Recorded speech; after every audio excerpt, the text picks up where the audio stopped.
Hey poker people, thank you so much for tuning in to another little training video. This video is actually a focus session that kind of follows along with the MED Monday episode number 32 that just went out yesterday. So if you click that little link in the top right hand corner of this video right now, you'll be taken to that MED Monday episode. So in that episode, I read an article from Alex Fitzgerald, and it was all about changing the way you think into a poker player, or I'm sorry, a poker pro's mind, right? Now, in the article, he gave a recommendation that every time you're faced with a decision, let me keep going, I'll get to it in a little bit. Every time you're faced with a decision, you should ask yourself, what is the most important thought here? Now, he talked about it as something that you can be doing it in your study sessions, but you can also be doing it, like he said, in your play sessions as well. Because your answer to this question, what is the most important thought here? That answer is going to guide you to the most positive EV, the best decision that you could be making at the tables. So this little focus session video is geared towards, what I'm going to do with every single decision I face. I'm going to ask myself this question. And the goal is to think about the most important thing and then to make my decision based on it. So right now, A6 offsuit versus a super loose aggressive player. The most important thought is, can I 4-bet bluff successfully here? And I think it's possible, but he doesn't like to fold to 3-bet, so they don't often like to fold. Actually, it is a 3-bet right now. Doesn't like to fold to 3-bets. A decent-sized, pot-sized open raise right here. A6 offsuit doesn't have the greatest equity if I get called, and I'm probably getting called by the ace-kings, the ace-queens, the jacks, the 10s, the 9s, stuff like that. Just not the best hand. Ace is a blocker, but not necessarily worth 3-bet bluffing there versus the ISO raise. And as you can see, it's a 43-23. Actually, we can give a little color coding here. Loose aggressive color coding. 1 second. Just finish what I'm doing. So at that time right there, the most important thought would be, can a 3-bet re-steal work? Or succeed? And 4-7 offsuit's not a great opportunity to be doing that with. Now, we see this guy just loves 3-betting, or I'm sorry, open raising, right? We've seen 3 hands in a row raising here. 9-8 offsuit's not a great hand to contend with. What's the most important thought here? Because it would be a bluff, I mean, I wouldn't want to just call. You leave yourself open to all these players. So really, the most important thought here is, can a 3-bet bluff succeed? And it's possible, but I'd much rather have a suited ace, the suited ace connector, like maybe ace 10 suited, ace 5 suited, something that has plenty of equity, because he does not like calling, or does not like folding. Okay, under the gun raise, opportunity to squeeze. What's the most important thought here? Will a bluff squeeze be profitable? Not with ace 7 offsuit. Folding costs me 0 chips, as you saw right there, right? So if I do make a 3-bet bluff squeeze, it's got to be better than losing 0 chips. And with ace 7 offsuit, it's not connected, it's not suited. The only thing going for it is it's blocking and my position. I was in position versus these two. And the fact that he called, he's very likely to be folding to a 3-bet. But this was an under the gun raise. And let's take a look at their under the gun stats here. Oh, wait, wrong player. His stats haven't popped up, so I don't know what kind of player he is. He's playing with a full stack right here, so he could be a pretty solid tight aggressive player. Could be loose aggressive, could be a nit. Oh, well, pretty loose aggressive here. That's actually good to know.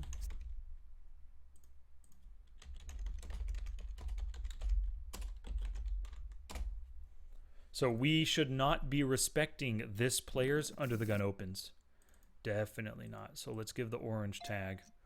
Orange, for the way I do things, orange equals maniac or loose aggressive. I don't make a distinction between lags and maniacs. If they're a solid lag and like they're a winning lag player, I'll give them blue. If I think that they're not a winning player, I'll give them orange, as you can see here. So the great thing about this table is I have position on a tight aggressive and 2 loose aggressives. Have a loose aggressive right behind me. Let's see where he likes a 3-bet so far. Cutoff and the big blind. So I've got to be prepared for that should I come in for a 3-bet.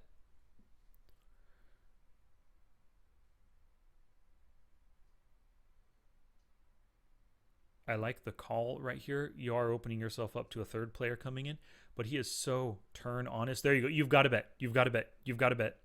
What's the most important thought here? Can my bluff succeed? And the answer is yes, you should have bet. He's so turn honest, he would have bet with an overpair. If he had tens or better, guaranteed bet. Oh man, you should have bet. Steal that pot. Well, ace king still won, so maybe that's why you didn't bet. Now, what's the most important thought here? Is this a good opportunity to make an under the gun steal? Heck no. Got a loose aggressive, 2 more loose aggressives still to act. I'm under the gun on a full ring table, 9-10, not good enough. Look at that, 21-7. Nice loose passive player. Loose aggressive right there. Only 26 hands, but those are obviously loose aggressive stats. So you can see this is interesting on Carbon today. This full ring table, I mean, we've got a lot of loose aggressives. Semi-loose aggressive, but basically tight aggressive, loose, loose, loose.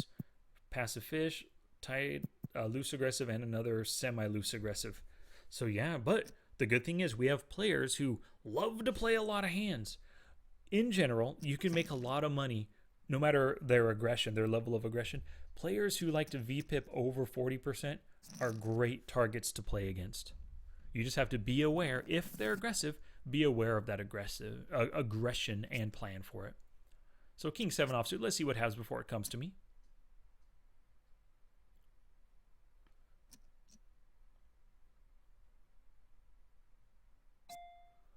Now that's very likely to steal, does not like to fold. What's the most important thought here? Because I wouldn't be doing it for value. Is a 3-bet steal a profitable play? And I think so, but he doesn't like to call. Well, okay.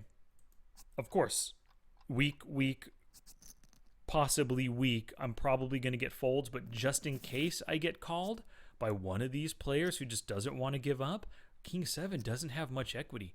It's a really hard hand to play. And even when you hit top pair of a king, you don't like it. You only have a 7 kicker. If you hit a 7, you don't like it because plenty of over pairs, 8s, 9s, and 10s are calling you. Ace, queen, ace, jack, queen, jack are calling you that can hit on the turn as well. So the most important thought here, is an ISO raise a good play to steal the pot? I don't think so. So queen 10 offsuit really, unless I'm open raising, it's never a hand I'll call with out of the small blind. So I'm definitely not going to call and go 4-way to the flop out of position.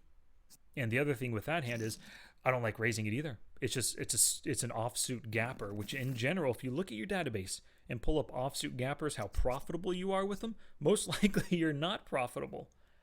So it's not worth playing. Very short stack. If I do come in with a 3-bet, he's possibly committed. At a minimum, he's calling and then shoving the flop, doing a little stop and go play, and I have to fold unless I hit a jack or a 10. So what's the most important thought here? Is this hand worth calling? No, it's definitely not worth calling. Is it worth 3-bet bluffing? I don't know how well he responds to 3-bets yet. It's a very small sample. He has a short stack. He's not folding as often as I'd like him to. So it leads me to the best decision. Just fold it. King 6, definitely not in my open raising range, but let's see what happens when it comes to me. Oh, I'm surprised. Is this hand worth calling? The most important thought here, because we all know obviously it's not worth calling, is this a good opportunity to 3-bet bluff? The situation itself is probably a good opportunity, but my hand is just not good enough. If I'm 3-bet bluffing with king 6 off, I'm doing it with king 7 off and king 8 off and ace 6 off and queen 10 offsuit. I mean, if I'm doing it with king 6 offsuit, that means I'm 3-bet bluffing with like, I don't know, 40, 50, 60% of hands. No, thank you. Ooh. Min raise. Check raise, I mean.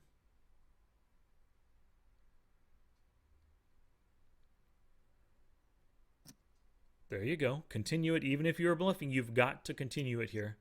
Oh, and a raise. We got an overpair versus a top pair. Losing that stack. Nice play, Tornado. Way to go, Jim Six-Pack. Making that moolah. So,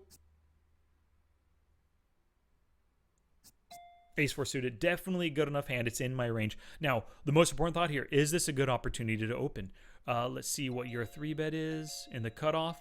Can be quite high, but I do have a good 4-bet bluffing hand. So let's see what you decide to do here. I may come in, well, and I get called. Yep. Just flop a pair.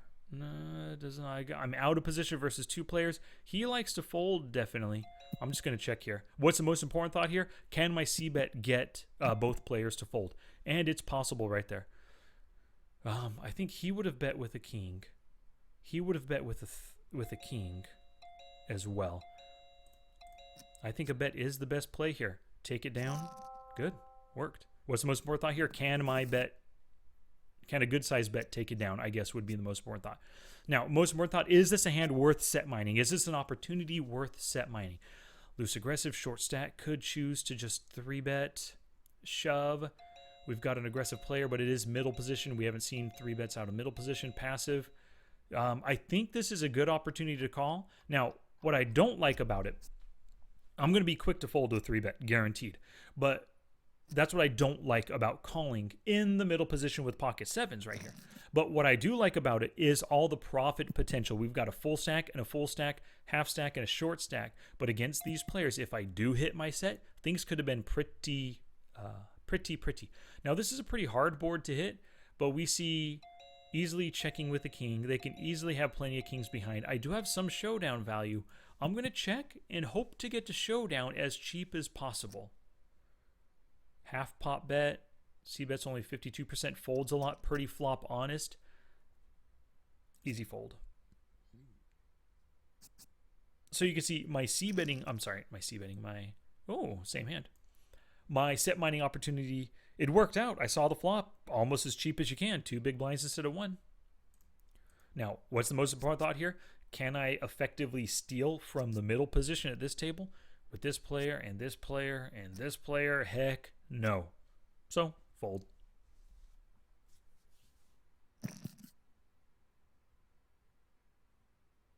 Now, in the article, Alex talked about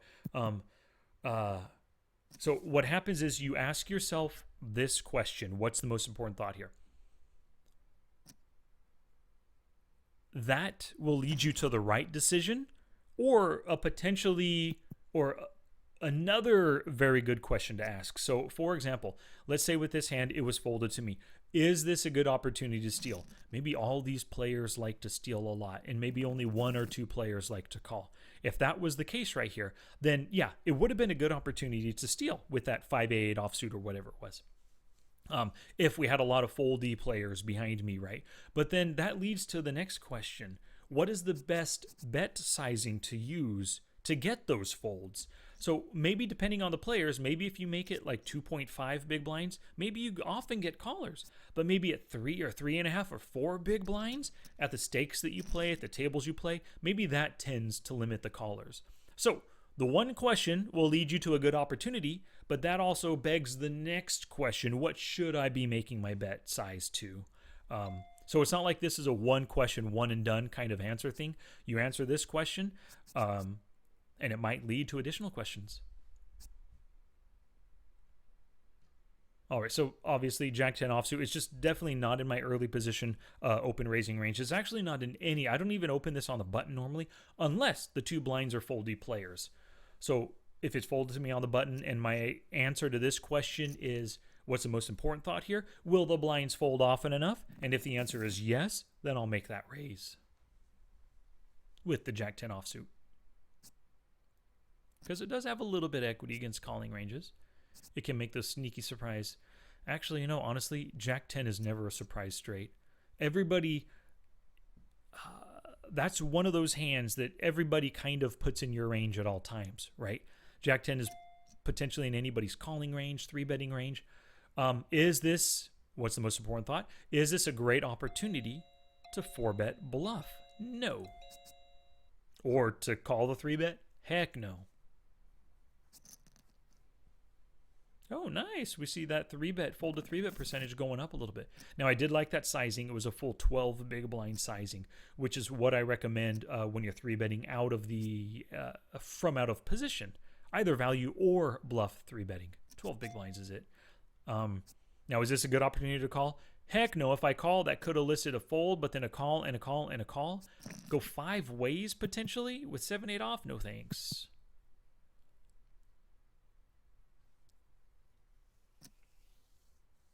What a tiny bet.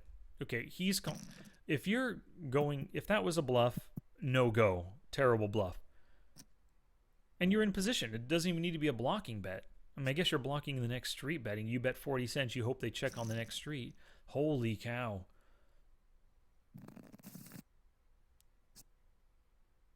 $0.40 didn't work. 80 cents did work. I guess 8 big blinds just scared the man. Now, is this a good 4-bet bluffing opportunity? I prefer the connected aces, ace, deuce, 3, 4, or 5, because they make straights. Ace 6 isn't bad, but as we can see right here, 3-bet only 3%, and definitely haven't seen any kind of bluffing propensity for 3-bets from the earlier positions. So the answer is no, not a good 4-bet bluffing opportunity. I don't like that sizing though, only 7.5 big blinds. Players make it 2 big blinds so that 3-bets are cheaper to call. So you should always make it 9. Between 9 and, well, I shouldn't say between. Anywhere from 9 or greater big blinds is your 3-bet, even if you're bluffing. Because they min raise often hoping that you make it 6 or 7 big blinds. Screw that. Don't give them what they want. Make it bigger. Put them to a decision.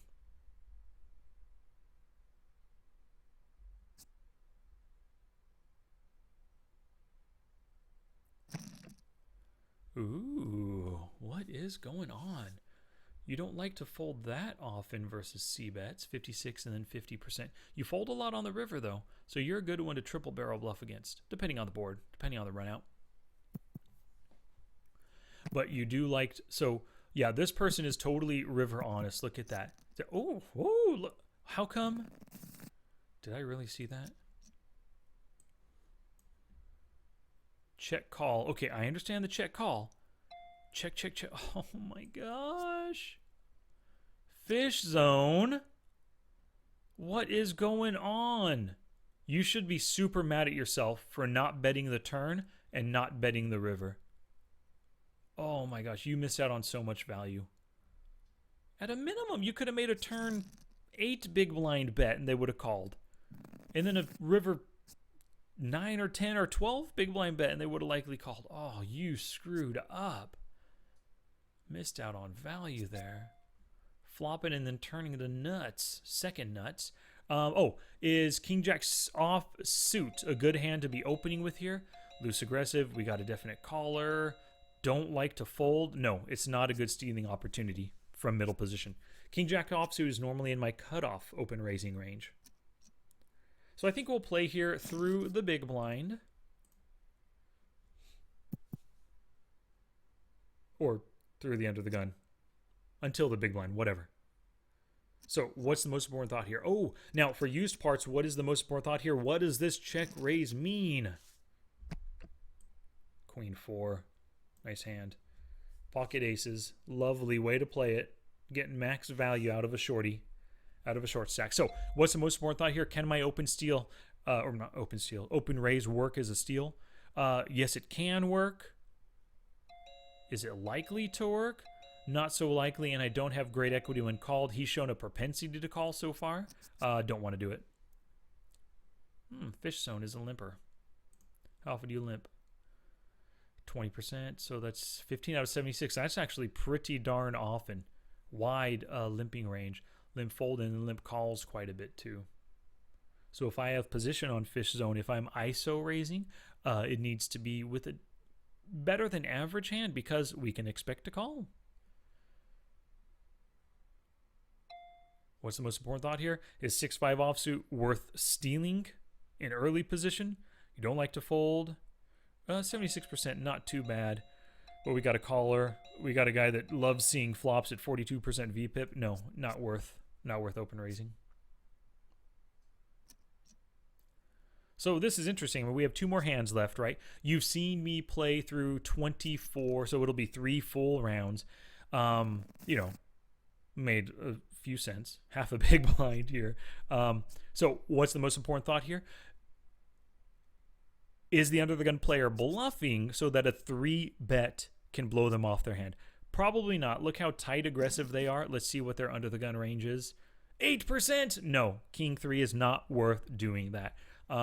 Versus a basically an almost 100% value open raising range. I mean, at 8%, that's really strong hands. It's ace jack or better, and like pocket 7s or better. There's not really much there that's folding, right? So because of that, I should only be 3-betting for value. So no, it's not a great opportunity to 3-bet bluff.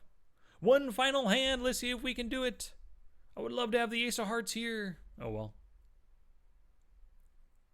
Oh, 5-7 of hearts would be... Oh, you sucker, you're sitting out. Well, sorry, watching audience, we didn't get one last hand. What a shame. I was hoping Jim 6-pack would be staying in. But anyway, give this for your shot. This is my first time doing it, and I really liked this exercise. What is the most important thought here? And I think I failed to mention it earlier. One of the reasons why Alex says that you should be asking yourself this is there are so many things that could be going through your mind in any decision that you face, pre-flop, flop turn, or river, right? You can think about bet sizing, their player type, their stats, your hand, the possible future cards, the current board at the time. There's so much to think about. But if you boil it down to the most important thought right now that you can have before you make your decision, you're going to be putting yourself on the path to thinking like a poker pro. You're going to be making much better decisions when you consider the most important thing right now. And I think really this takes a lot of practice. I think a lot of times the questions that I gave you today, they're probably not the most important thought, right? I mean, this is only the first time I've done it. Normally when I play poker, I'm faced with the decision. There's 5 things that are going through my mind. This is probably, not probably, I haven't done it yet, but I'm going to assume that this is a great exercise to do when you're off the felt too, when you're reviewing hands, when you're reviewing your biggest losers, your biggest winning hands, when you review the times that you flop a set and you get no value. You know, you ask yourself, what's the most important thought here? And maybe that'll lead you to better bet sizing ideas in the future, you know? But anyway, thank you so much for watching this video. Thank you also for listening to those MED Monday podcast episodes. I do appreciate it. And I think this video has given me the idea I'm going to be creating a lot more videos where I will be demonstrating to you the challenge or the MED action that I give you in the various podcasts. So once again, thanks for watching, and I'll catch you on the flip side.